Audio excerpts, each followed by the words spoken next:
বাংলায় পদ্ম চাষের পর এবার মন্ত্রিত্ব। কাল মন্ত্রিত্বের শপথের পর একেবারে চেনা মেজাজেই দিলীপ ঘোষ। প্রতিদিনের মতোই হালকা মেজাজে মর্নিং ওয়াক ইকো পার্কে দিলীপ ঘোষকে ঘিরে উচ্ছ্বাস। মন্ত্রী দিলীপকে অভ্যর্থনা স্থানীয় ক্লাবের সদস্যদের। আম পান্নায় চুমুক দিয়েই শুভেচ্ছা বিনিময় দিলীপের। মন্ত্রী দিলীপকে ফুলের তোড়া দিয়ে অভ্যর্থনা। ইডলি খেতে খেতেই শুনলেন তাকে নিয়ে লেখা গান।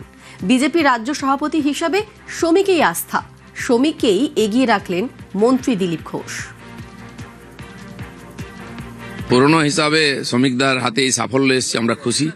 যেদিন নির্বাচিত হয়েছিলেন সভাপতি, আমি ওনার সঙ্গে দেখা করে বলেছিলাম আমরা আপনার হাত দিয়ে বাংলা বিজয় করতে চাই।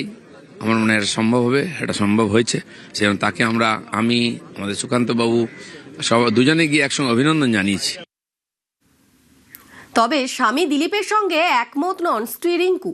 স্বামীকেই রাজ্য সভাপতি হিসেবে এগিয়ে রাখলেন রিঙ্কু। আমার হাজবেন্ড দিলীপ ঘোষ মহাশয়কে, এটা আমি বলে নয়, সকলেই ওনাকে এগিয়ে রাখবেন, কারণ উনি অনেকটা সময় দিয়েছেন আর অনেকটা উনি আউটপুট দিতে পেরেছেন, যেটা প্র্যাকটিক্যালি প্রুভেন। এটা আমি কিছু বাড়তি বানিয়ে বলছি না, নিজের লোক বলে বাড়িয়ে বলছি, সেটা ভাবার কোনো কারণ নেই।